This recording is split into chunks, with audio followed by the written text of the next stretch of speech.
Ọlọ́run tó dá ọ̀run ayé o. Ọlọ́run tó ní gbogbo agbára. Ẹlẹ́dàá ohun gbogbo, ẹni tó lóhun gbogbo ní ìkáwọ́. Ọlọ́run tó ń jẹ́ èmi ni. Oníyọ̀nú àti aláàánú. Ọlọ́run tó ń bẹ nínú gbogbo tí ó dá. Ọlọ́run tó ń fi ara rẹ̀ hàn fún ẹni tí ó wù ú. Ọlọ́run tí dá ẹni tó bá pẹ̀lú òun. Ẹni tó ní agbára láti ṣe iṣẹ́ onírúurú. Ẹni tó ń ṣiṣẹ́ àmì àti iṣẹ́ ìyanu. Ẹni tí ń jẹ́ àmì, ẹni tí ń jẹ́ àṣepé. Ní orúkọ Jésù Kristi, Olúwa gba ọpẹ́ wa. Àmín. Ọ̀gá ògo, ẹni ìbẹ̀rẹ̀ àti òpin. Ọlọ́run mi o, ẹni tí ń bẹ lé ayé tó sì ń bẹ lé ọ̀run, tó tún ń bẹ ní ìsàlẹ̀ ilẹ̀. Ọlọ́run tó ń bẹ nínú òkùnkùn, tó ń bẹ nínú ìmọ́lẹ̀. Ẹni tí ń jẹ́ èmi ni nínú gbogbo iṣẹ́ tó ń ṣe àtohun tí ó dá. Irú rẹ̀ ò sí Ọlọ́run, torí ìwọ nìkan ló dá ohun gbogbo. Nínú rẹ̀ ni ohun gbogbo ti wá, tí wọ́n sì wà síbẹ̀. Àti ìṣẹ̀dá ènìyàn àti ìṣẹ̀dá gbogbo. Inú rẹ̀ ni afẹ́fẹ́ wà, inú rẹ̀ ni òòrùn wà. Inú rẹ̀ ni òjò wà, inú rẹ̀ ni ayé wà, ni ọ̀run wà. Inú rẹ̀ ni òkùnkùn wà, ni ìmọ́lẹ̀ wà. Inú rẹ̀ ni ipá wà àti agbára. Bàbá mi, nínú rẹ̀ ni ọgbọ́n àti òye wà. Gbogbo àmì tí a rí àbí tí a kò rí nínú rẹ̀, nítorí a kọ pé ní àtètèkọ́ṣe lọ̀rọ̀ wà. Ọ̀rọ̀ wà pẹ̀lú Ọlọ́run, Ọlọ́run sì ni ọ̀rọ̀ náà. Ó ní nípasẹ̀ rẹ̀ ni a dá ohun gbogbo. Lẹ́yìn rẹ̀ a kò dóhun kan nínú tí a dá mọ́. Nínú rẹ̀ ni ìyè wà, ìyè sì ni ìmọ́lẹ̀ ayé. A kọ pé nínú ẹ̀kún rẹ̀ lohun gbogbo ti wá, tí wọ́n sì ti wà. Ọlọ́run mi, ohun gbogbo ní ń bẹ nínú rẹ̀. Ẹni tó tóbi jù. Ọ̀gá ògo, bó ti tóbi tó, tí sì sọ̀kalẹ̀ wá sí ayé. Bó ti ní agbára tó, tí kò sí tí kò lè ṣe. Arúgbó ọjọ́ o, olórí ayé o. Arúgbó bí irun funfun báláú báláú, àgbà kàngẹ́kàngẹ́ òde ọ̀run. Ọlọ́wọ́ tó pé igba tó ju igba àti ẹgbẹgbẹ̀rún. Ọlọ́run òtítọ́, Ọlọ́run àánú, Ọlọ́run alààyè, Ọlọ́run alágbára. Ọ̀gá ògo, bàbá mi, ẹni tá a rí tán, tá a mọ̀ tán. Ẹni tó pè wá, ẹni tí ń bá ní ṣiṣẹ́. Ọ̀gá ògo tí ń fọhùn ní ìhà gbogbo. Lórúkọ Jésù, Olúwa gba ọpẹ́ wa. Àmín. Àmín, sọ̀kalẹ̀ wá. Àmín. Ó bá mi sọ̀rọ̀ ní ìkọ̀kọ̀, kí ó lè di mímọ̀ ní gbangba pé ìwọ ló bá mi sọ̀rọ̀. Kí ó sì lè di mímọ̀ pé ọ̀rọ̀ rẹ dúró láéláé, àti pé nínú ọ̀rọ̀ rẹ ni ìyè wà. Àti pé ìyè yìí ni ìmọ́lẹ̀ aráyé. Pé ìmọ́lẹ̀ yìí ràn nínú òkùnkùn ò lè kó tẹ̀. Oníṣẹ́ ìyanu, oníṣẹ́ agbára. Ìyanu níṣẹ́ rẹ, nítorí ó kọjá òye ènìyàn, ó kọjá òye ẹ̀mí, ó kọjá òye àjọ̀nú, ó kọjá òye áńgẹ́lì, ó kọjá òye ayé, ó kọjá òye ọ̀run. Àìlópin ni agbára rẹ, torí wà kí a tó dá ohunkóhun, yóò tún wà nígbà tí ayé àti ọ̀run ò ní sí mọ́.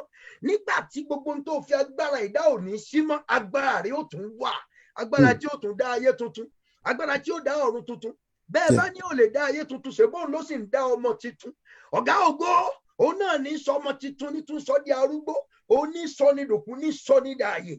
Àwárí òye rẹ ò sí, bàbá mi. Lórúkọ Jésù, Olúwa sọ̀kalẹ̀ wá. Àmín. Àkọ́pẹ́ òtẹ́rí ọ̀run bó sọ̀kalẹ̀, òkùnkùn bẹ ní abẹ́ ẹsẹ̀ rẹ̀. Àkọ́pẹ́ nísàlẹ̀ ní apá ayérayé wà. Bíbélì tí a ti fún gbogbo sí abẹ́ ẹsẹ̀ ọmọ. Tí mo bá ṣe ìdájọ́ òdodo ní ìdájọ́ mi, bàbá fi ọmọ fún gbogbo lé lọ́wọ́. Bàbá fi ọmọ fún gbogbo hàn fún. Ní orúkọ Jésù, ó ní bàbá ò ṣe ìdájọ́ mọ́, ṣùgbọ́n ti fi ìdájọ́ fún ọmọ. Ní orúkọ Jésù, ní jẹ́ kí ẹni méjì sọ tẹ́lẹ̀, kẹ́ni kẹta kó ṣe ìdájọ́. Ní orúkọ ńlá Jésù Kristi ti Násárẹ́tì, nípa agbára rẹ̀, Olúwa ṣe ìdájọ́ òkùnkùn. Àmín lórúkọ Jésù. Ṣe ìdájọ́ ikú. Àmín. Lórúkọ Jésù, Olúwa ṣe ìdájọ́ ayé. Àmín. Lórúkọ Jésù, Olúwa ṣe ìdájọ́ àìsàn. Àmín. Lórúkọ Jésù Kristi, Olúwa ṣe ìdájọ́ ikú. Àmín. Gbogbo ọ̀pọ̀lọpọ̀ ní agbára ilé ayé tí kò ṣiṣẹ́ tó òdodo lẹ́yìn, tó kórìíra òtítọ́, tó ń ṣiṣẹ́ ibi. Lórúkọ Jésù, Olúwa gbé wọn dè. Àmín. Àkọ́pẹ́ àmì ọ̀run yóò dààmú àmì kèfèrí. Àkọ́pẹ́ tó ti òkè wá jẹ́ tí ń bẹ ní ìní ayé lọ. Àkọ́pẹ́ tó fún mi ní agbára kò fi òṣùwọ̀n sí. Ó fún mi láì ní òṣùwọ̀n ni. Bí akọ wípé gbogbo agbára láyé àti lọ́run la fi fún mi. Lábẹ́ àkóso yìí ni mo ti gba àkóso. Mo gba àkóso ọ̀run, mo sì gba àkóso ayé.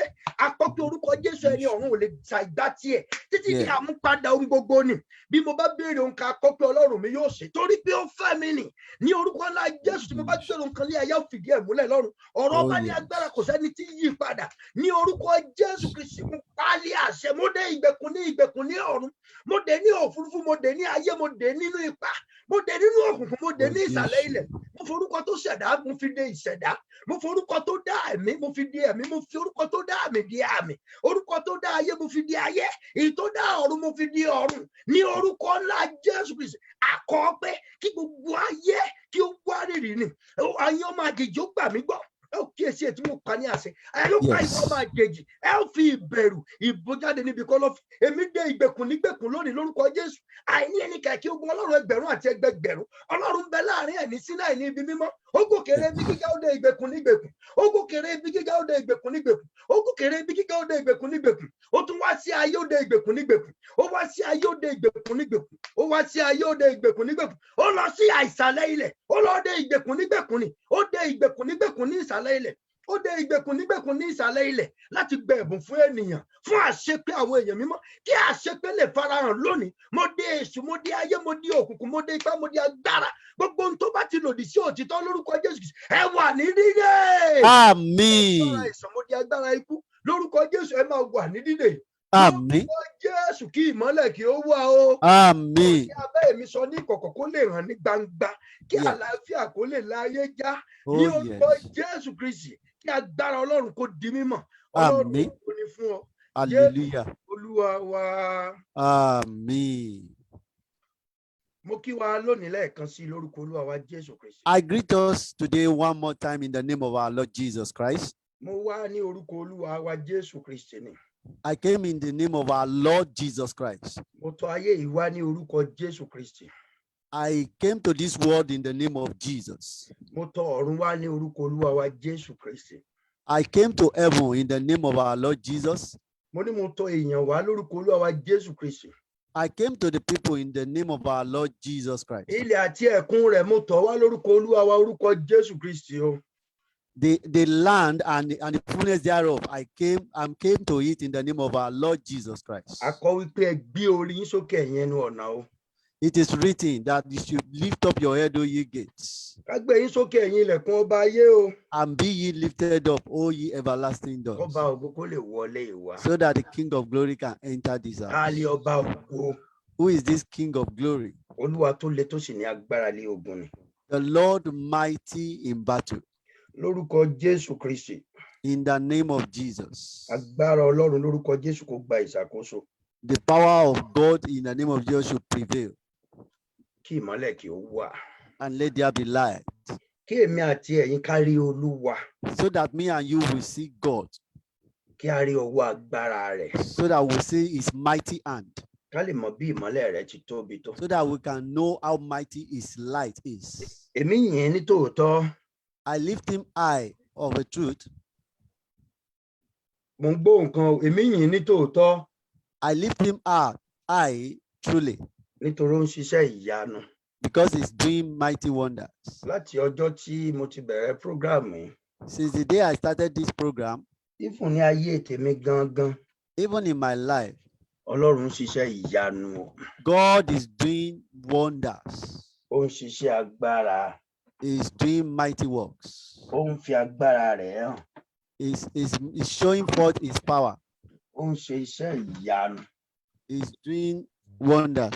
Nítorí Olúwa ni. Because he is God. Nítorí alágbára ni. Because he's mighty. So lónìí pẹ̀lú. Today also. Mo mọ̀ pé yóò ṣiṣẹ́ ìyanu. I know he will do mighty works. Ní òní pẹ̀lú. Today also. Mo mọ̀ pé yóò ṣe àṣepé. I know he will perfect all things. Mo wà lórí prógrámù tí Ọlọ́run ní ká ṣe fún ọjọ́ mẹ́fà. I'm in a program that God said we should do for 6 days. Tọ́lọ́run pè ní dídojú ìjà kọ àìsàn àti ikú. The one that God called waging war against sickness and death. Dídojú ìjà kọ àìsàn àti ikú. Waging war against sickness and death. Torí Ọlọ́run mọ̀ wípé. Because God knew. Àìsàn yìí. This sickness. Kì í ṣe ìpinnu òun. Is not his will. Ṣùgbọ́n iṣẹ́ èṣù ni. But it's the work of the devil. Ọlọ́run mọ̀ wípé. God knew. Àìsàn yìí. This sickness. ọwọ́ ibi ọ̀tá ni lára wa. Is the evil hand of the enemy in our body. Àti ikú náà pẹ̀lú. And death also. Nípasẹ̀ ègún ló ti ráàyè. It came by curse. Ní ọjọ́ àkọ́kọ́. In the first day. Mo sọ̀rọ̀ lórí ikú ni èrè ẹ̀ṣẹ̀. I spoke on the reward of sin is death. Mo tún sọ̀rọ̀ ní ọjọ́ ìkejì. I was talking on the second day. Ní ọjọ́ ìkẹta náà mo sọ̀rọ̀. On the third day, which was yesterday, I spoke also. Mo sọ̀rọ̀ nípa tẹ́ḿpìlì Ọlọ́run. I spoke about the temple of God. Ọjọ́ ìkejì mo sọ̀rọ̀ nípa ìgbàgbọ́ wa nípa ìdáláre. The second day, I spoke about faith comes by justification. No, mo sọ̀rọ̀ nípa ǹjẹ́ bí a ti ń dá wa láre nípa ìgbàgbọ́. What I want to say is how we are just being justified by faith. Lónìí. Today. Tí í ṣe ọjọ́ ìkẹrin. That is the fourth day. Mo fẹ́ sọ̀rọ̀ nípa agbára ẹ̀mí mímọ́. I want to talk about the power of the Holy Spirit. Agbára ẹ̀mí mímọ́. The power of the Holy Spirit. Mo fẹ́ bá wa sọ̀rọ̀ nípa agbára ẹ̀mí mímọ́. I want to speak with us on the power of the Holy Spirit. Tí a bá ń sọ nípa àgọ́ yìí. If we are talking about this body. À ń sọ nípa tẹ́ḿpìlì Ọlọ́run. We are talking about the temple of God. À ń sọ nípa tabernacle kan. We are talking about one tabernacle. Tí ó jẹ́ wípé. That is. Ohun tí ó bá ń gbé bẹ̀. Whatsoever that is living there. Òun ni yóò jẹ́ agbára rẹ̀. That is what will be his power. Ohun tí ó bá ń gbé bẹ̀. Whatsoever that is living there. Òun ni yóò jẹ́ àmì rẹ̀. Is what will be his signs. Tí ó bá jẹ́ èṣù ló ń gbé bẹ̀. If it is the devil that resides there. Òun náà ni ó ṣàkóso bẹ̀. Is the one that will take control of the place. Tó bá wá jẹ́ òkùnkùn ló ń gbé bẹ̀. If it is the darkness that is living there. Òun ni ó ṣe àkóso rẹ̀. It will be the one to be in control of the place. Tó bá jẹ́ Ọlọ́run ló ń gbé bẹ̀. If it is God that is living there. Ọlọ́run ni ó ṣe àkóso rẹ̀. It is God that will take perfect control of the place. Ilé ni. It's a tabernacle. Ibùgbé ni. It's a building. So ẹni tí ó bá ń gbé bẹ̀ ni ó ṣe àkóso àti atọ́kùn bẹ̀. Whosoever lives there will be the one to be in control and take charge of the place. Ṣùgbọ́n ìpinnu Ọlọ́run tó fi dá ní ibùgbé ni pé. But the mind of God where he created it a building is. Ni kó lè jẹ́ ibùgbé ti òun. So that God can live there. Kó lè máa gbé bẹ̀. So that God can be the one that is living there. Tí Ọlọ́run bá sì máa gbé bẹ̀. If God will live there. Ìyẹn ni pé yóò di tẹ́ḿpìlì Ọlọ́run. It means it will become the temple of God. Ó bá wá máa di tẹ́ḿpìlì Ọlọ́run. If it will become the temple of God. Tí Ọlọ́run á sì máa gbé bẹ̀. And that God will be living there. Ọlọ́run tí ó máa gbé bẹ̀ yẹn ẹ̀mí ni kò ń ṣe nìyẹn. That God that will live there is a spirit, is not human being. So èyí ló bí pé. This is what gave birth to. Ẹ̀mí mímọ́ Ọlọ́run. The Spirit, the Holy Spirit of God. Òun ni yóò máa gbénú tẹ́ḿpìlì rẹ̀. Is the one that will live in his temple. So mo fẹ́ bá yín sọ̀rọ̀ nípa agbára ẹ̀mí mímọ́. I want to talk to you about the power of the Holy Spirit. Mo fẹ́ bá yín sọ̀rọ̀ nípa ẹ̀mí mímọ́. I want to talk to you about the Holy Spirit. Mo gba Ọlọ́run gbọ́ pé. I believe God. Yóò yọ̀ǹda ẹ̀mí rẹ̀ fún wa. He will release his spirit for us. Tí Ọlọ́run bá yọ̀ǹda rẹ̀. If God releases it. Tí ẹ̀mí rẹ̀ bá ń gbénú wa. If his spirit is residing in us. A ó di mímọ́. We will become holy. Ohun tó lè sọ àgọ́ ìdí mímọ́ ni ẹ̀mí mímọ́. The only thing that can make this our body to be holy is the Holy Spirit. So tí àgọ́ ìbá ti di mímọ́. If this body become holy. Èṣù àti àìsàn àti ikú kò ní ráyè níbẹ̀. The devil and death and the sickness will not have place there. Nítorí because ibùgbé Ọlọ́run ni. it is where God is dwelling. Mo fẹ́ sọ̀rọ̀ nípa ẹ̀mí mímọ́ I want to talk about the Holy Spirit àti agbára rẹ̀. and his power. Mo sì ti sọ fún yín pé níbo ni yóò wà. And I have told you where he will be. Where will he be? Yóò wà nínú ibùgbé rẹ̀. He will be inside his dwelling. A nílò agbára ẹ̀mí mímọ́ nínú ìṣẹ̀dá wa. We need the power of the Holy Spirit inside our being. Torí ọ̀tá òdodo. Because the enemy of righteousness, Ọ̀tá ògo wa. the enemy of our glory, Ọ̀tá àgọ́ yìí. the enemy of our body, Òun náà ní agbára. he also has power. Ó ní èṣù. And he is the devil. So ó ní agbára tiẹ̀. He has his own power. Ó sì yọ̀ǹda agbára fún àwọn ẹni búburú. And he released his power to the wicked ones. So àwa náà nídìí agbára. So we too will need a power. Agbára Ọlọ́run. The power of God. Agbára ẹ̀mí mímọ́ yìí. This power of the Holy Spirit Òun náà ló máa ń wòyàn sàn. is the one that used to heal people. Òun ló máa ń kọ́ni náà bí a ti ń bá Ọlọ́run rìn. And is the one that used to teach us how we used to walk with God. How we can work with God. How we can walk with God. Ó ní agbára Ọlọ́run. Is the power of God. Agbára ẹ̀mí mímọ́. The power of the Holy Spirit. Tí ẹ̀mí mímọ́ bá ń gbénú wa. If the Holy Spirit resides in us, Ọlọ́run gangan ló ń gbénú wa yẹn. that means God himself is living in us. Tí ẹ̀mí mímọ́ bá ń gbénú wa. If the Holy Spirit is residing in us, A ti ju ayé lọ. we are more than the world. A ti ju èṣù lọ. We are more than the devil. A ti ju òkùnkùn lọ. We are more than darkness. A ní agbára lórí wọn. We will have power over them. Agbára Ọlọ́run. The power of God. Agbára Ọlọ́run. The power of God. Mo fẹ́ ka ìwé ibìkan fún nínú ìwé Psalm I want to read somewhere for you in the book of Psalm tó sọ nípa that spoke about agbára àwọn èèyàn búburú. the power of the wicked people. Psalm 37 verse 35. Psalm 37 verse 35. Psalm 37 verse 35. Psalm 37. Verse 35. Tí ọ̀tá wa bá ní agbára. If our enemy has power, Tí àwa ò sì ní agbára. and we don't have power, Ó léwu púpọ̀ o. it is very, very dangerous. Mo fẹ́ ka bẹ̀ tó sọ wípé èmi ti rí ènìyàn búburú. Ẹni ìwà ìkà. Ó sì fi ara rẹ̀ gbilẹ̀ bí igi tútù ńlá. I have seen a wicked and ruthless man flourishing like a green tree in its native soil.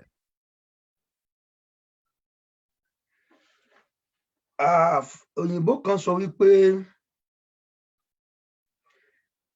I have seen the wicked in great power and spreading himself like a green bay tree. Ọ̀rọ̀ kan náà ni méjèèjì ń sọ. The two words is saying the same thing. Content kan náà ni but expression wọn ló yàtọ̀. It is the same meaning, but it was written in different expression. So tí mo kà ní I've seen the wicked in great power. That one, the version I read said, I've seen the wicked in great power And spreading himself like a green bay tree. and spreading himself like a green bay tree. So túmọ̀ sí pé ènìyàn búburú ní agbára tiwọn o. It means the wicked people has their own power. Sátánì ní agbára tiẹ̀ tọ́lọ́run fún un. Satan has his own power. Ó ní agbára tiẹ̀ tọ́lọ́run fún un. He has his own power that God gave him. Bẹ́ẹ̀ ni àwọn èèyàn búburú náà pẹ̀lú ní agbára tiwọn. And so is wicked people, they have their own power. Bẹ́ẹ̀ ni gbogbo ohun tí Ọlọ́run dá fún wọn ní agbára. And everything that God created, he gave them power. Ifun ká má sọ̀rọ̀ ènìyàn ká sọ ẹranko gan, ẹ wo onírúurú ẹranko pẹ̀lú agbára tiwọn. Even if we don't talk about human beings, let's talk about animals. See all manners of animals with their own power, each and every one of them. ẹ wo ẹja nínú ibú, wọ́n ní irú agbára tiwọn. Look at the fishes in the ocean. They have their own kind of power. Ẹyẹ ojú ọ̀run, wọ́n ní agbára tiwọn lọ́tọ̀ọ̀tọ̀. Look at the birds of the air. They have their own power differently. Ẹja máa ń jẹ ẹja nínú ibú. Fish used to eat fish inside the ocean. Ẹranko a máa pa ẹranko jẹ nínú igbó. Some animals can kill each other inside the bush. Ẹyẹ a máa jẹ ẹyẹ lójú ọ̀run. Even birds, they used to eat each other in the air. Bẹ́ẹ̀ làwọn ènìyàn búburú náà máa ń jẹ ènìyàn. And so is the wicked people. They used to eat human beings too. Jeremiah orí àádọ́ta yẹn. That book of Jeremiah, chapter 60. Chapter 50, sir. Chapter 50, sorry. Láti bí ẹsẹ̀ ẹ̀fà sí keje yẹn. From verse 6 to 7. Mo kọ́kọ́ fẹ́ kà ní Yorùbá náà. I want to read it in Yoruba first. Jeremiah orí àádọ́ta. Jeremiah chapter 50. Mo máa kà ń bí. I will read it from here. Tó kà báyìí pé ẹsẹ̀ ìkẹfà ní àwọn ènìyàn mi ti jẹ́ agbo àgùntàn tí ó sọnù. Àwọn olùṣọ́ àgùntàn wọn ti jẹ́ kí wọ́n ṣìnà. Wọ́n ti jẹ́ kí wọ́n rìn kiri lórí òkè. Wọ́n ti lọ láti orí òkè ńlá dé orí òkè kékeré. Wọ́n ti gbàgbé ibùsùn wọn.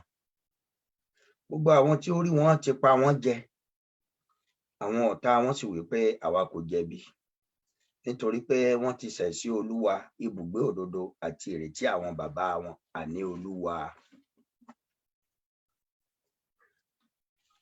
My people have been lost sheep.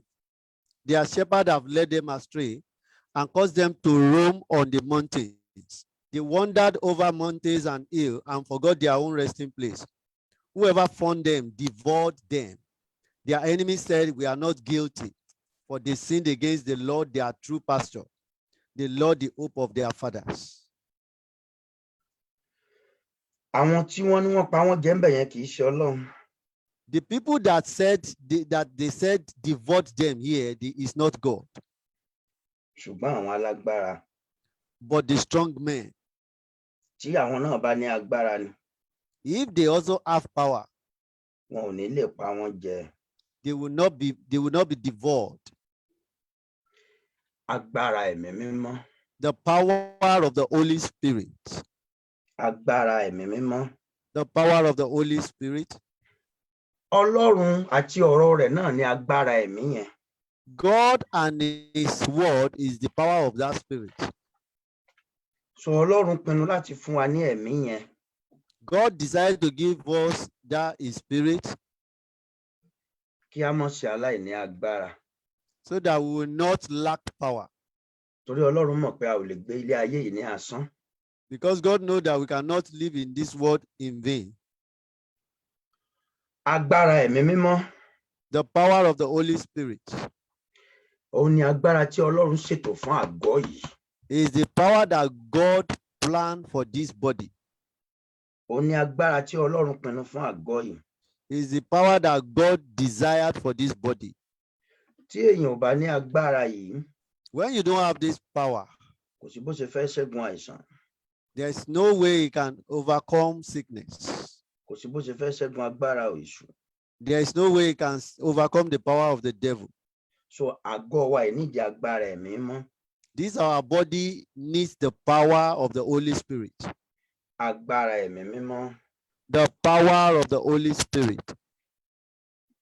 Mo fẹ́ kó o sọ fún Ọlọ́run.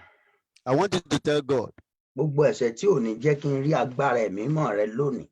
all the sins that will not allow me to see the power of the Holy Spirit today.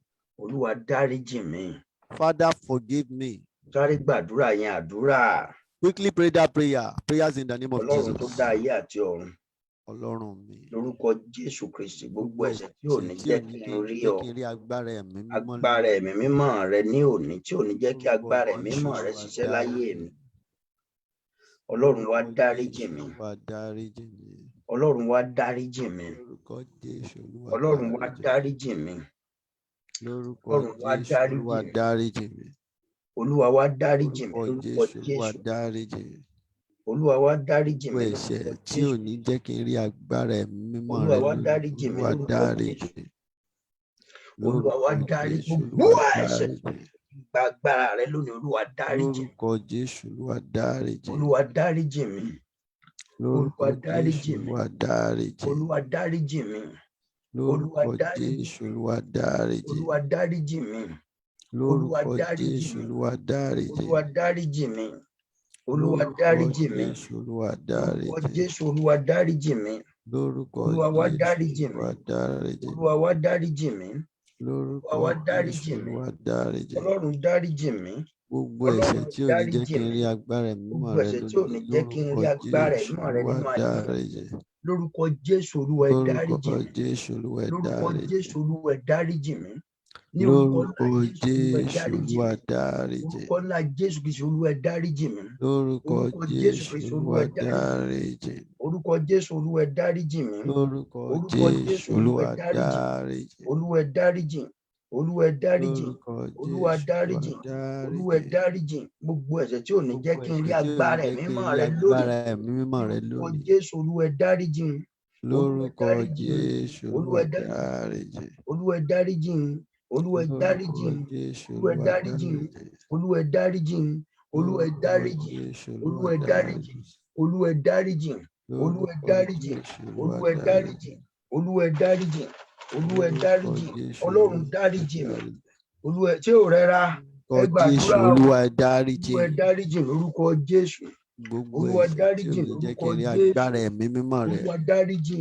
Olúwa Lórúkọ dáríjì. Jésù, Olúwa Ọlọ́run dáríjì. dáríjì. Ọlọ́run dáríjì. Lórúkọ Jésù, Olúwa Agbára ẹ̀mí dáríjì. mímọ́ lónìí. Gbogbo ẹ̀ṣẹ̀ tí ò ní jẹ́ kí Jẹ́ n kí rí n gba agbára. agbára ẹ̀mí. Every sin that will not make Yóò me jẹ́ to kí see the agbára ẹ̀mí power of mímọ́ the Holy fún mi ní Spirit òní. today. Orúkọ Jésù, Olúwa ẹ Father, dáríjì. forgive.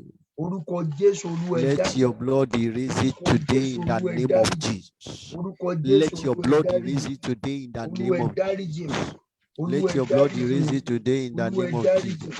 Olúwa ẹ Father, dáríjì. let your blood Olúwa ẹ cleanse dáríjì. me today in Olúwa ẹ the name of dáríjì. Jesus. Olúwa ẹ dáríjì. Father, Olúwa ẹ forgive me dáríjì. Olúwa ẹ in the dáríjì. name of Olúwa ẹ Jesus. Jésù Olúwa wa. Amen. Jésù Kristi Olúwa wa. Amen. Agbára ẹ̀mí mímọ́ ṣe kókó. Power of the Holy Spirit is very important. Mo fẹ́ ka ìwé Éfésù orí ìkíní yẹn. I want to read the book of Ephesians, chapter 1. Mo fẹ́ kà á láti ẹsẹ̀ ìkọkàndínlógún. I want to read it from verse 19. Ó ní It àti says, agbára rẹ̀ tí ó tóbi jùlọ sí And àwa his tí ó power. gbàgbọ́ gẹ́gẹ́ bí iṣẹ́ agbára rẹ̀.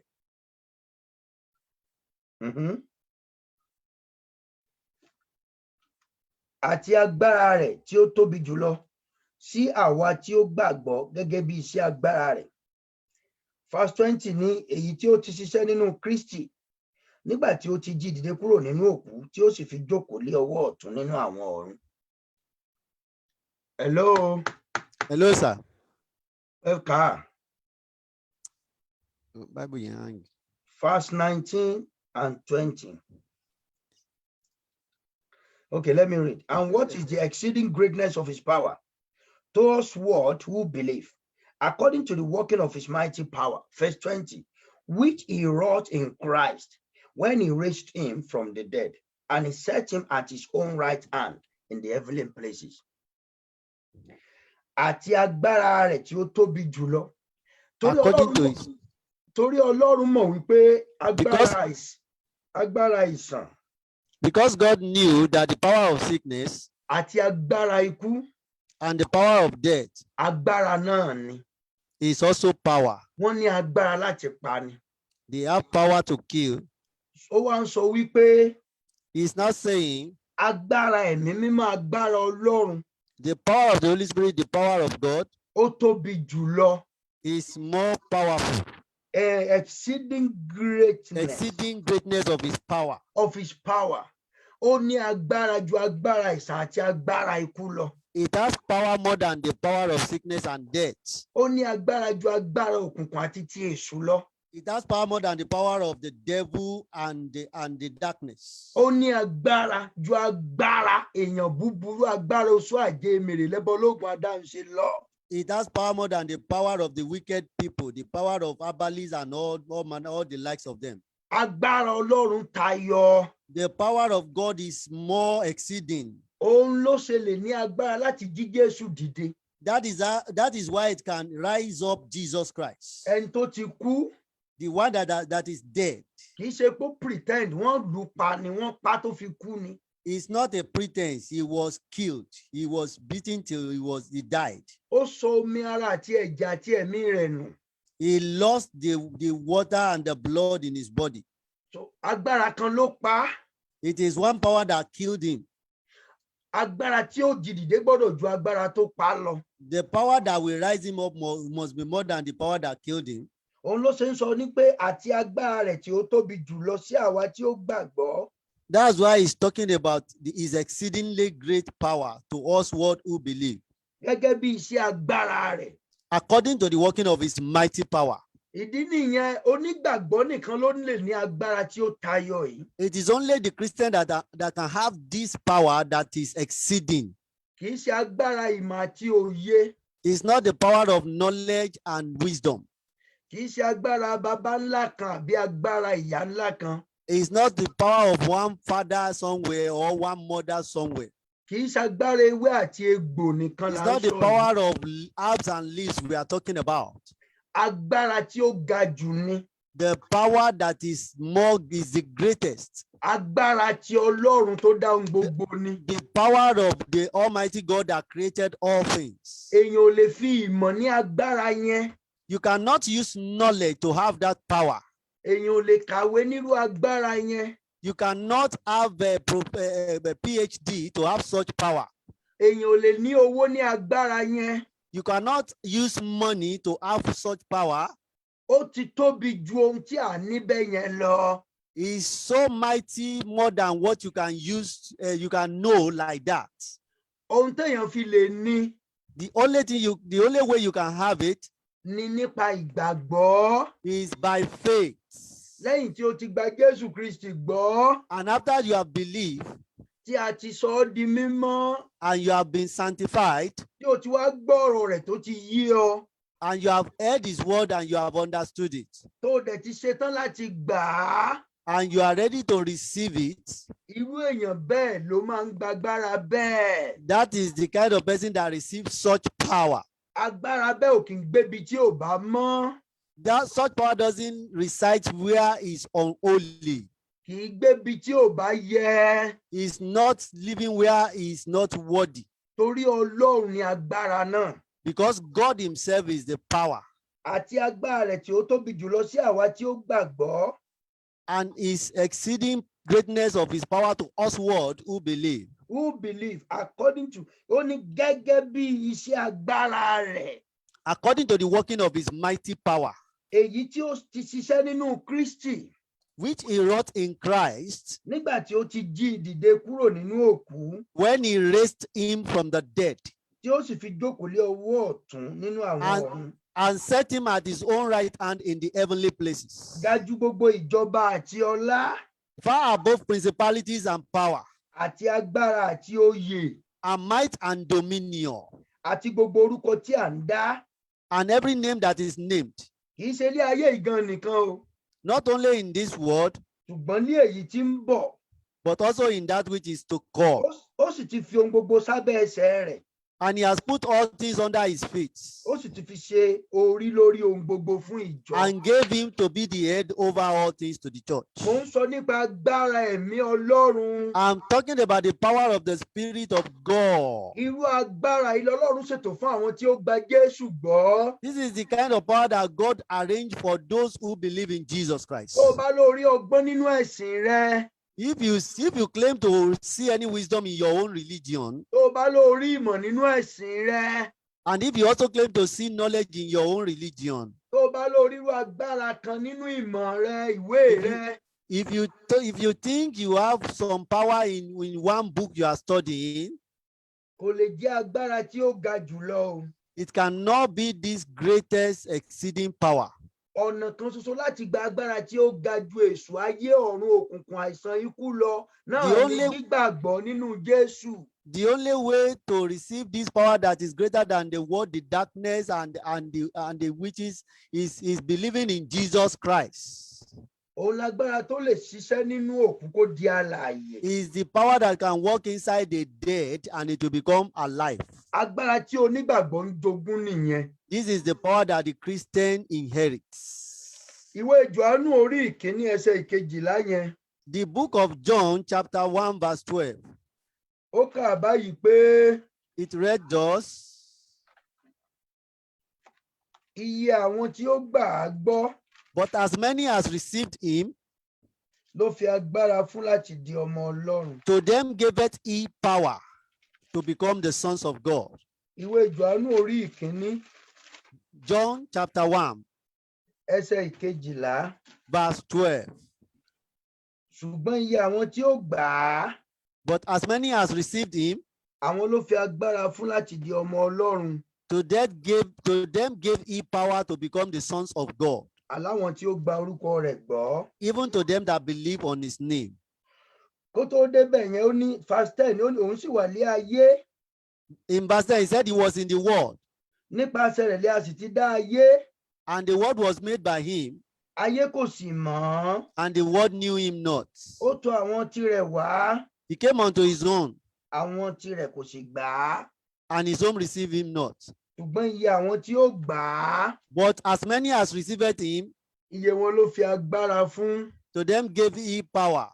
Láti di ọmọ Ọlọ́run. To become the sons of God. Mo ń sọ nípa agbára ẹ̀mí mímọ́. I'm talking about the power of the Holy Spirit. Tí a ṣèlérí fún onígbàgbọ́. That was promised to Christians. Agbára ẹ̀mí mímọ́. The power of the Holy Spirit. Tí Ọlọ́run ṣèlérí fún onígbàgbọ́. That God promised to the Christians. Ó sọ fún àwọn ọmọ ẹ̀yìn nínú ìwé Iṣẹ́ Àpọ́stélì orí kejì yẹn. He told the disciple in the book of the Acts of Apostles chapter 2. Ó lẹ́yìn ó gba agbára. He said ye shall receive power. Nígbà tí ẹ̀mí mímọ́ bá bà lé yín. When the Holy Spirit fell upon you. Agbára ẹ̀mí mímọ́. The power of the Holy Spirit. Nínú ìwé Jóẹ́lì orí ìkejì yẹn. In the book of Joel chapter 2. Ó ṣèlérí wípé. He promised. Ní ìkẹyìn ọjọ́. In the last. Òun ó tú ẹ̀mí ìhun jáde sí ara ènìyàn gbogbo. Ní ìkẹyìn ọjọ́. Bíbélì pé Ọlọ́run yóò tú ẹ̀mí rẹ̀ jáde sí ara ènìyàn gbogbo. Ó ní tó bẹ́ẹ̀ tí àwọn ọmọkùnrin àti ọmọbìnrin yóò máa lálàá, àwọn ó máa sọ tẹ́lẹ̀, àwọn arúgbó yóò máa ríran. He will release this day.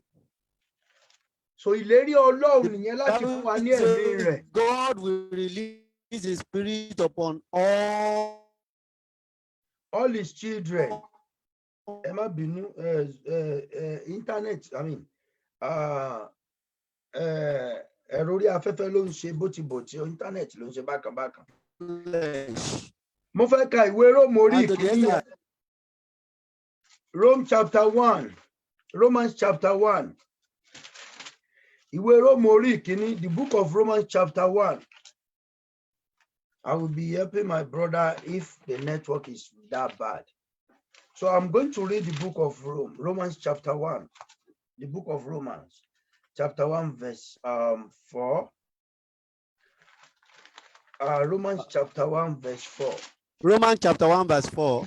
I quickly want to read it. He's talking about God's power. Ó ń sọ̀rọ̀ nípa agbára Ọlọ́run. Ó ń sọ̀rọ̀ nípa agbára Ọlọ́run. He's talking about the power of God. Ìwé Róòmù orí ìkíní yẹn. Romans chapter 1. Ẹsẹ̀ ìkẹrin. Verse 4. Ó ní. It says. Ẹ jẹ́ kí n kà láti orí ìkíní ẹsẹ̀ ìkíní dé ìkẹrin. Let me read it from verse 1 to verse 4. Paul, ìránṣẹ́ Jésù Kristi tí a pè láti jẹ́ àpọ́stélì, tí a yà sọ́tọ̀ fún ìrere Ọlọ́run, tí ó ti ṣe ìlérí tẹ́lẹ̀ rí nínú ìwé mímọ́ láti ọwọ́ àwọn wòlíì rẹ̀. Ní ti ọmọ rẹ̀ tí a bí láti inú irú ọmọ Dáfídì nípa ti ara. Ẹni tí a pinnu rẹ̀ láti jẹ́ agbára ọmọ Ọlọ́run. bí ẹ̀mí ìwà mímọ́ nípa àjíǹde kúrò nínú òkú àní Jésù Kristi Olúwa wa. Can you read it as well, please? Paul, a servant of Jesus Christ, called to be an apostle, separated unto the gospel of God, which he had promised afore by his prophet in the Holy Scriptures, concerning his son Jesus Christ, our Lord, which was made of the seed of David according to the flesh, and declared to be the Son of God with power according to the Spirit of holiness by the resurrection from the dead. Ẹ gbọ́ bí tí mo kà yẹn ń sọ̀rọ̀ nípa Listen to this place I read. It's talking about jẹ́ pẹ̀lú, ó ní ẹni tí a pinnu rẹ̀ láti jẹ́ pẹ̀lú agbára ọmọ Ọlọ́run. the one that was made to be and declared to be the Son of God declared to be the Son of God with power according to the Spirit of holiness by the resurrection from the dead. Tó túmọ̀ sí pé o lè jẹ́ ọmọ Ọlọ́run láì ní agbára Ọlọ́run. It means you cannot be a son of God without the power of God. Ìwé Róòmù orí kẹjọ, Romans chapter 8 yẹn náà, ẹni tí kò bá ní ẹ̀mí tirẹ̀ kì í ṣe ẹni tirẹ̀. That Romans chapter 8 said, whosoever does not have his spirit is not his own. So ó ṣe kókó kó o ní agbára Ọlọ́run láti jẹ́ ọmọ Ọlọ́run. It is very important for you to be a son of God, to have the power of God. Tó o bá ló nígbàgbọ́ ni ọ́. If you claim to be a Christian tó o sì ní agbára Ọlọ́run, and you don't have the power of God, ó túmọ̀ sí pé o ní ẹ̀mí Ọlọ́run. it means you don't have the Spirit of God. Tó o bá ti ní ẹ̀mí Ọlọ́run, once you don't have the Spirit of God, o kì í ṣe onígbàgbọ́. then you are not a Christian. O kì í ṣe ní tiẹ̀. You are not his own. Kájẹ tó di àjẹ́. When before a witch become a witch, A ti gbẹ ẹ̀mí àjẹ́ ni. he will receive the spirit of witch. Tí kóṣó tó di oṣó. Before a wizard become a wizard, Wọ́n ti gbẹ̀mí oṣó ni. they will receive a spirit of wizard. Àìmọye àjẹ́ la mọ̀ nígbà kan tí wọ́n sì lẹ́mí àjẹ́. There are many witches we know sometimes ago, and they have the spirit of witch. Tí wọ́n bá wọnú ẹ̀mí àjẹ́ wọn lọ. When they enter their spirit of witchcraft, Wọ́n á máa rí ọdún mẹ́wàá rẹ̀ sí òní. they will see your 10 years from now. Tí wọ́n bá wọnú ẹ̀mí òkùnkùn, ẹ̀mí àjẹ́, ẹ̀mí oṣó wọn lọ. When they enter their evil spirit, their witchcraft spirit and their wizard spirits, wọn kì í ṣèèyàn lásán mọ́. they will become extraordinary human beings. Wọ́n á rí tí wọn ò lè rí. They will see what you cannot see. Wọ́n á rí ìfun àti ẹ̀dọ̀ rẹ. They will see what is inside of you. Wọ́n á rí inú ẹ̀, wọ́n á rí òde ayé ẹ. They will see your outside and your within. Nítorí wọ́n ní agbára ẹ̀mí yẹn ni. Because they have the power of their spirit. Ìyẹn ló fi lè fi ara bá wọn jà kó ṣẹ́gun, kò possible. That is why you cannot use physical and flesh to fight them and overcome them. It is impossible. Tí àjẹ́ bá dẹ̀ ń bá yàn jà. And if a witch is fighting with you, tó bá rí pé o ní agbára. and he discover that you have power, á tún invite ẹ̀mí èmèrè. he will go and invite another spirit. Ìyẹn náà tó bá tún rí pé o tún ní agbára. When that one see that you have power, ẹ̀mí èmèrè á invite ẹ̀mí oṣó. that other spirit will invite another wizard spirit. Tó bá rí pé o ní agbára. When they discover that they are not able to overcome that person, wọ́n á invite àwọn ẹ̀mí búburú ojú ọ̀run, àwọn ọlọ́lá, àwọn ìjòyè aláṣẹ ibi òkùnkùn ayé. they will go to the wicked high places of the darkness of this world to invite more stronger power than them. Tán bá rí pé o tún ní agbára. When they now discover they can still not overcome you, wọ́n á tún wá lọ invite ẹ̀mí tó wà nínú omi nísàlẹ̀. they will go to the spirit that is inside the water. Wọ́n á lo agbára wọn papọ̀. They will combine their powers. Òun náà ni Jésù ṣe máa ń sọ̀rọ̀ nípa ìjọ. That is why Jesus is always talking about church. Ìjọ òun ṣe ibi tó jẹ́ ibi òkòwò, ká kàn máa dáwó, ká máa jó, ká máa wọṣọ, ká máa kọrin, ká máa tanra wa jẹ. Ó gbọ́dọ̀ jẹ́ ibi àkójọpọ̀ agbára mímọ́. Church is not just a building with gatherings of people to contribute money and be dancing and be deceiving ourselves. It must be a gathering of where there is holy power. I mean, collection of powers. Well, it will be a gathering of collections of powers. Ẹ wo Jésù gbà tó dé, kó tó bẹ̀rẹ̀ iṣẹ́ ìránṣẹ́, ó wá ọmọ ẹ̀yìn 12. Look at Jesus. Before he started his ministry, he looked for 12 disciples. Ó pè kan lápáta, ó pè kan ní iná, ó pè kan ní àrá. Ó fi ìjọ sí odi yí ara rẹ̀ ká. He called one rock, he called one fire, he called one whatever, and he used church to be a shield around him. Nígbà tó dẹ̀ fẹ́ lọ sọ́run, Even when he was going to heaven, ó make sure pé ó ṣèlérí agbára fún wọn, àwọn méjèèjìlá ó sì fún wọn ní agbára ẹ̀mí mímọ́.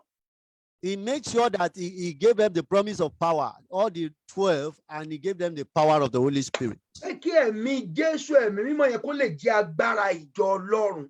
So that spirit of Jesus, that Holy Spirit can be the power of the church of Jesus. So ìjọ yẹ kó jẹ́ ìkójọpọ̀ agbára ni. Church is supposed to be collections of powers. Tí èṣù àti ọ̀run àti ayé ò ní lè ṣẹ́gun rẹ̀. Such that the devil and the world will not be able to overcome it. Olófin ní lórí àpáta ẹni mo kọ́ ìjọ mi lé, ẹnu ọ̀nà ọ̀run àpáàdì ò ní borí ẹ̀. That is why he mentioned that it is upon this rock that I shall build my church, and the gate of hell shall not overcome it. Ó sọ fún Pétérù tó gba ìbéèrè pé ta ni wọ́n fi mí pé ó ní Kristi ọmọ Ọlọ́run, ó ní kì í ṣe omi tàbí ẹ̀jẹ̀ ló kọ́ ọ ní èyí bí kò ṣe ẹ̀mí Ọlọ́run. Ìtumọ̀ ẹ̀ ni pé ẹ̀mí Ọlọ́run ni agbára ìjọ. He told Peter that that answered the question that who am I? Who are you calling me? He said, you are Christ. He said, it's not the spirit and flesh that showed you this. It's just the blood and flesh that showed you this. Because the spirit of the church is the Holy Spirit. And that's the power of the church. So that is the reason. When you are a child of God, the first thing that must manifest in your life is the power of the Holy Spirit. When the power of the Holy Spirit manifests, that is when you become a Christian. That is when you become a child of God. At that time, you are no more an ordinary human being. At that time, the devil will fear you. Even the darkness will fear you. Because God resides in you. The power of the Holy Spirit. The power of the Holy Spirit.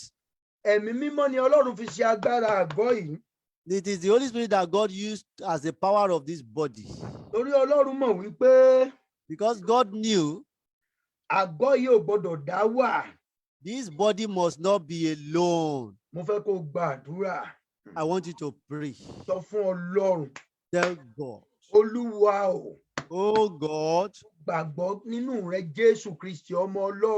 believe in you, Jesus, the Son of God. And it is written that whosoever believes, the Bible said he shall receive power to become the sons of God. Oh God, give me the power of your Holy Spirit. Prayers in the name of Jesus. Ọlọ́run tó dá ayé àti ọ̀run fún mi ní agbára ẹ̀mí mímọ́ rẹ̀. Akọ wí pé ìyàwó tó gbọ́ ni ó fi agbára fún. Olúwa mo gbà ọ́ gbọ́. Jésù ọmọ Ọlọ́run mo gbà ọ́ gbọ́. Father, give me the power of your Holy Spirit. In the name of Jesus. Give me the power of your Holy Spirit. Give me the power of your Holy Spirit. In the name of Jesus. Give me the power of your Holy Spirit. In the name of Jesus. Oh Lord, give me the power of your Holy Spirit. In the name of Jesus. Father, give me the power of your Holy Spirit. In the name of Jesus. Give me the power of your Holy Spirit. In the name of Jesus. Father, give me the power of your Holy Spirit. In the name of Jesus. Give me the power of your Holy Spirit. In the name of Jesus. Give me the power of your Holy Spirit. In the name of Jesus. Give me the power of your Holy Spirit. In the name of Jesus. Oh Lord, Olúwa gbé Give agbára me the ẹ̀mí mímọ́ rẹ power wọ̀ of the mí. Holy Spirit. Olúwa gbé agbára ẹ̀mí mímọ́ rẹ Endow wọ̀ me mí. with your power, O Lord. Olúwa gbé agbára ẹ̀mí mímọ́ rẹ wọ̀ mí. Father, Olúwa I gbé believe agbára in ẹ̀mí your mímọ́ rẹ wọ̀ mí. Son, Jesus Christ. And it is written that whosoever believeth giveth Ọlọ́run him mo power. gbàgbọ́ nínú Jésù In Kristi, the fún mi ní name of agbára ẹ̀mí mímọ́. Father, give me the power Olúwa of fún your mi ní Holy Spirit. agbára ẹ̀mí mímọ́. In the name of Jesus. Olúwa fún mi ní Give me agbára ẹ̀mí the mímọ́. power of the Holy Spirit. Olúwa fún mi ní In agbára the ẹ̀mí name mímọ́. of Jesus.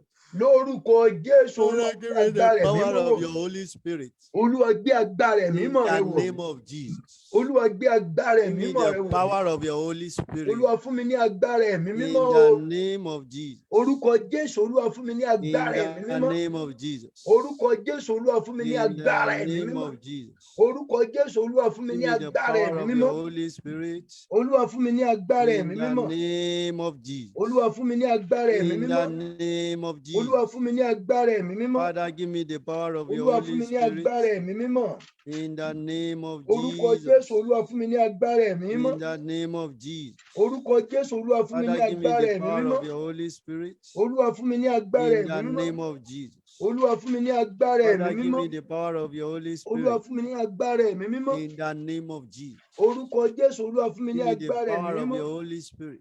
Olúwa fún mi ní In the agbára ẹ̀mí name mímọ́. of Jesus.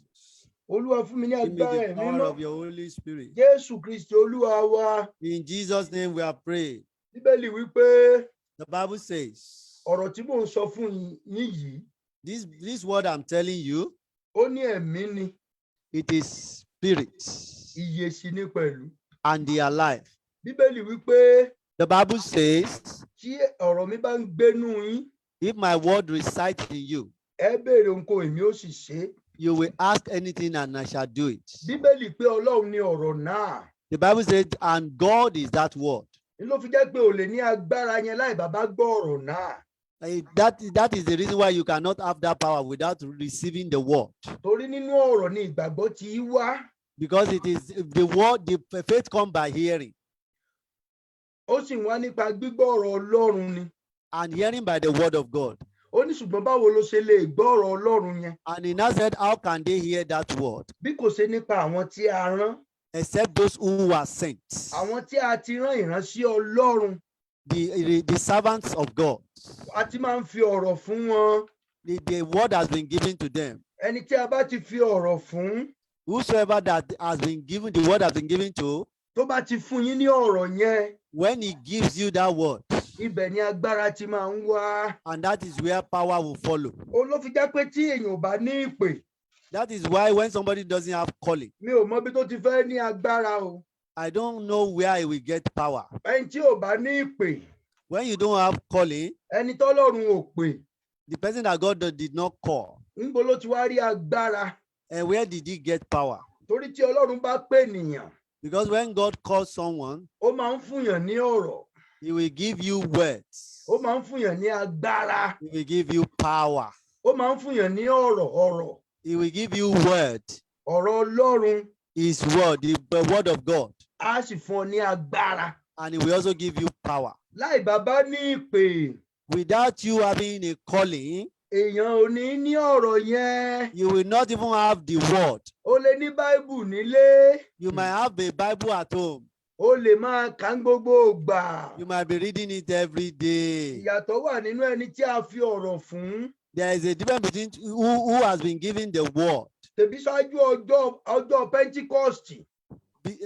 Before the day of Pentecost. Ó ti fún àwọn ọmọ ẹ̀yìn ní ọ̀rọ̀ púpọ̀ tó ti máa ń wàásù létí wọn. He has been giving the disciples many words that he has been preaching in their presence. Ní Luke chapter 10 nìyẹn. In the book of Luke chapter 10. Wọ́n ló rán àwọn àádọ́rin jáde. The Bible said he sent out some 80. 70. Ó rán wọn jáde. He sent them out. Bíbélì pé wọ́n lọ. The Bible said they went. Wọ́n sì padà wá. And they came back. Ìgbà tó rán wọn jáde. When he sent them out. Ó fi agbára fún wọn. He gave them power. Pẹ̀lú. And so much more. Nítorí wọn ò tí ì gba ẹ̀mí mímọ́. Because they don't have the Holy Spirit. Bíbélì pé wọ́n lọ wọ́n padà dé. The Bible said they went and came back. Ó bi wọ́n pé kí lẹ̀yin rí. He asked them, what did you see? Wọ́n ní àwárí ẹ̀mí èṣù ń tẹríba. They said they saw the demons bowing. Ò Jésù ní èmi rí wípé ó ṣubú lulẹ̀ ni. When Jesus now said, what I saw is that he fell down So flat. títí di ọjọ́ Pentecost bó ṣe ti kọ́ wọn ní ọ̀rọ̀ Ọlọ́run tó. Until the day of Pentecost, as much word of God he has taught them, Ó tún ní kán dúró kán lè gba agbára. he asked them to still wait so that they can receive power. Agbára fún kíni? Power for what? Láti jẹ́ ẹlẹ́rìí òun. To be a witness, to be his witness. Ìpè ló máa ń ṣáájú. Calling is first. Then a wá fi ọ̀rọ̀ fún ni. Then the word will be given to the person. A ó sì fún ni ní agbára. And then the person will now receive power. Nígbà tí Ọlọ́run pè mí. When God called me, mo rí nínú ìran mi. I saw in my vision. Ó fún mi ní ọ̀rọ̀. He gave me word. Ó wá sọ fún mi, ó ní kí n wò. He now told me, he said, look. Ó ní kí n yí padà kí n wo iwájú. He said, turn around and look your front. Ó ní màá rí masses, ó lá rán mi sí masses. He said, you will see masses. I sent you to the masses. Ọjọ́ yẹn mo kọ́kọ́ gbọ́ ìbò yẹn mi ò gbọ́ rí láyé mi. That was the first day I will hear that English. I've not heard it in my life. Yí padà tí mo máa yí padà, mo rí èrò tó lọ kánrin kéṣe. And immediately I turned around, I saw masses. Multitude of people, èrò púpọ̀. I saw multitude of people. Èrò púpọ̀. Multitude. Ṣùgbọ́n tí bàbá fún mi ní ọ̀rọ̀ nínú ìran yẹn. But he has given me words in my vision. Bíbélì pé àwa la fi ohun ìjìnlẹ̀ ti ìjọba Ọlọ́run fún. The Bible says unto us we're given the deep things of the kingdom of God. Gbogbo ọmọ ẹ̀yìn ló máa ń bá sọ̀rọ̀ ṣùgbọ́n ní ọjọ́ Pétérù ó fún ní kọ́kọ́rọ́ ìjọba ọ̀run. Even though he talks to all the disciples, but in the day of Peter, he gave him the key of the kingdom of God. Òun ló fi jẹ́ pé tí Pétérù lè ṣe gbogbo wọn kọ́ ló lè ṣe. That is the reason why what Peter can do, not all of them can do it. Bó tiẹ̀ lọ Bible school, o tún gbọ́dọ̀ dúró de ìpè kó o lè gba ọ̀rọ̀ àti agbára. Even though if you go to Bible school, you must wait for calling to receive the word and power. Mo fẹ́ kó o gba agbára Ọlọ́run lénìíṣẹ́. I want you to receive the power of God today. Ó ní mo ṣe fẹ́ kó yí ọ. That is why I want you to understand. Mo fẹ́ kó o mọ̀. I want you to know. Ìwé Kọ́ríńtì orí ìkíní ẹsẹ̀ ìkẹrìnlélógún ní ṣùgbọ́n fún àwọn tí a pè àti Júù àti Hélénì, Kristi lé agbára Ọlọ́run àti ọgbọ́n Ọlọ́run. 1 Corinthians chapter 1 verse 24. Okay. 1 Corinthians chapter 1 verse 24. I can read it here. But unto them which are called, both Jews and Greeks, Christ the power of God and the wisdom of God. Mo fẹ́ kó jẹ́ kí ìsìn yẹn wọnú ayé ẹ lónìí. I want you to let that Christ enter your life today. Níní Jésù Kristi ní agbára Ọlọ́run. Jesus Christ is the power of God. Having Jesus Christ as the power of God. Yeah, having Jesus is having the power of God. Having Jesus Christ is having the power of God. Níní Jésù níní ẹ̀mí Ọlọ́run. Having Jesus Christ is having the Spirit of God. Níní Jésù níní ọ̀rọ̀ Ọlọ́run. Having Jesus Christ is having the word of God. Jésù ní agbára Ọlọ́run. Jesus is the power of God. Ní ìgbà tí mo jẹ́ kèfèrí tí mo jẹ́ Mùsùlùmí tá ń ṣẹbọ tá ń ṣoògùn, àṣé mi ò mọ nǹkan kan. When I was a pagan and I was doing all manner of juju and herbalist thing, I didn't even know, I didn't know anything. Àwọn mọ̀mọ́ tí ó jí wa pé ká lọ kírun àsáwọn náà làjẹ́ tí ń ṣe wá. The mothers that will wake us up that will say go and do ablution, they are the same people that are doing wicked things to us. Àwọn mọ̀mọ́ tí ó jí wa pé ká lọ worship Allah in the mosque, to go and serve God in the mosque. Àwọn náà máa lọ sí mosque o. Àwọn gan àjẹ́ ni wọ́n, a ò sì rí ìmọ́lẹ̀ tó tó láti mọ̀. The same people that will wake us up to go and worship in the mosque, they are the witches that are doing wicked things to us, and we don't have enough light then to know this. Kò sí ìmọ́lẹ̀ tó tó nínú ayé láti rí àṣírí òkùnkùn wọn bí ọ̀dá o. There is no enough light in the world to see the secret of the darkness. There is no such power. Tó o bá sì rí kò sí tó o lè ṣe láì bàbá ní Jésù.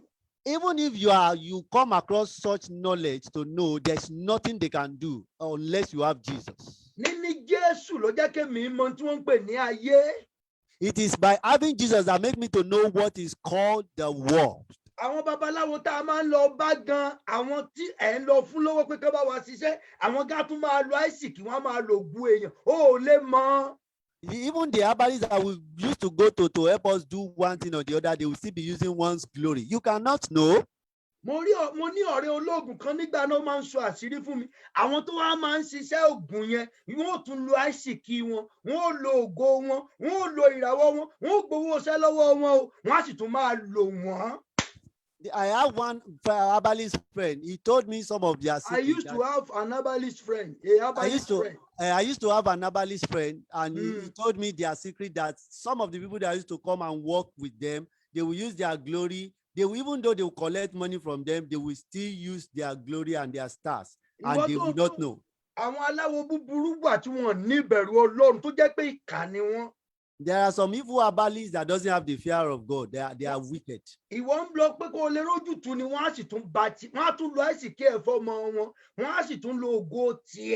Tí ayé bá sì ń bá ọjà, wọn ò tó bẹ́ẹ̀ kan dá ayé ọ̀ dúró nítorí kò sí pípé agbára àti ìbẹ̀rù àti ìmọ́lẹ̀ òtítọ́. You are going there because so that you can have solution, but they will still use your glory and even your children. If the worldly people are fighting with you, there is no way you can overcome it. Níní Kristi ní agbára Ọlọ́run. Having Christ is the power of God. Níní Kristi ní gbígbénú ìmọ́lẹ̀ àti níní ìmọ́lẹ̀ òtítọ́ nínú ẹ̀dá ènìyàn. Having Christ is having true light and having the light in human being. Níní Kristi ní níní ìgbàlà àti ìṣẹ́gun pípé. Having Christ is having salvation and total victory. Kristi ni ó mú ọ dé ọ̀dọ̀ Ọlọ́run. It is only Christ that will take you to God. Òun náà ni ẹbọ fún ẹ̀ṣẹ̀ mi àtiwọ́ láti gbà wá lọ́wọ́ agbára ayé. And is a sacrifice for me and you to deliver us from the power of the world. Jésù Kristi náà ní ọ̀nà rẹ̀ sí ìyà ẹni pẹ̀kun pé tí ayé ìbá pin, ó bá Ọlọ́run jọba. Jesus Christ is your way to God, that when the end of this world comes, you will be able to reign with God. Ó ní ọgbọ́n àti agbára Ọlọ́run. Is the wisdom and the power of God. Mo mọ bàbá kan ní ìgbà kan rí. I know one man sometimes ago. Ó ní oṣó, ó ní ẹyẹ tiẹ̀, ó ní oṣó, but kò gbé mì. He has a bird, he has a wizard bird, but he didn't swallow his own. Ó fi hàn mí, ó ní ẹyẹ tòun rèé, ó ní ayé agbára láwọ̀, ó ní ẹyẹ tòun rèé o, ó ní òun ò gbé mì ni, ó ní ṣùgbọ́n ẹ̀mí oṣó tòun nìyẹn. He said this is his own spirit of wizard, but he didn't swallow his own, but he showed it to me. That this is the word of power. Àwọn àjẹ́ bẹ̀rù ẹ̀ gan-an. Even the witches, they used to fear this man. Wọ́n á ní ẹ mọ́ dọ́dọ̀ ọmọ rẹ̀ o. They will say, don't go near his son. Oh. Agbára ẹ̀ dá lójú. Because his power is sure to him. Mo mọ̀ dáadáa, mo bá wọn rìn ní, wọ́n máa mú mi jáde, bàbá yẹn ní agbára. If somebody I used to know then, they used to take me out in that time. He has some power, worldly power. Ṣùgbọ́n àwọn àjẹ́ náà ló padà pa. Do you know that it is the witches that eventually killed him? Nígbà tó máa pa.